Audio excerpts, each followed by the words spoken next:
Which statement describes the graph of this? So what we can do, I'll just write that down. And then I'll pull up Desmo so we can graph it.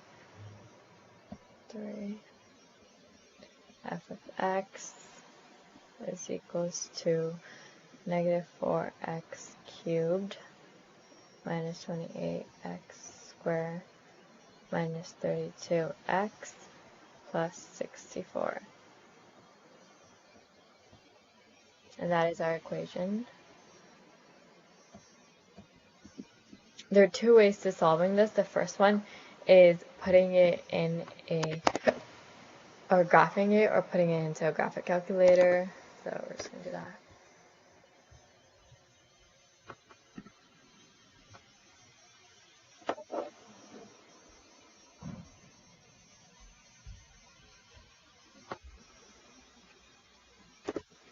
Is equals to negative 4x power 3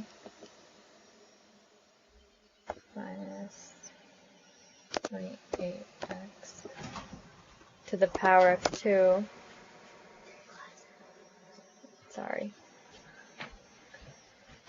And then we're going to minus 32x plus 64. So we're going to get a function like that. I'm just going to zoom out. Like this. Now, the question is, which statement describes the graph? So the graph crosses the x-axis at negative 4 and touches the x-axis at 1. So here, so it basically is just asking us for when it crosses the x-axis and when it touches the x-axis. So when we look over here, when it touches the x-axis, over here it's negative 4, and when it and when it crosses it completely, it's at 1. So we're looking for x. Crosses the x-axis at negative 4 and the x-axis at 1. So the answer would be A. Same thing over here. They've just graphed it. Another way of how we can figure it out is by using, by substituting in the values. So whenever we can take each value, so we can take negative 4 and plug it in for our x, and we can take 1 and plug it in for our x. The same with the second option. We can take negative 3 and plug it into our equation. What we're trying to find is what number, when we plug it in for x, equals 0.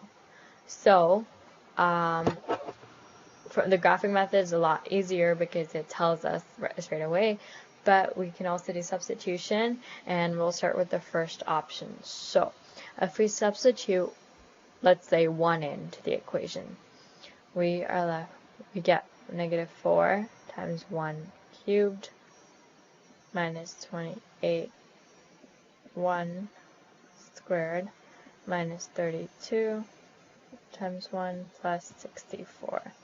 So this essentially just becomes negative 32, negative 32 equals 64. So negative 64 plus 64, and that equals 0. So we know that that is correct. So x at 1 would be a 0 on the graph. Our second one, just to confirm, is a negative 4. So when we plug in negative 4 cubed minus 28 negative 4 squared minus 32 negative 4 plus 64. So when you plug this in your calculator, you're going to get 0 as your answer, and that's when you know that x at negative 4 is another x-intercept, or x0.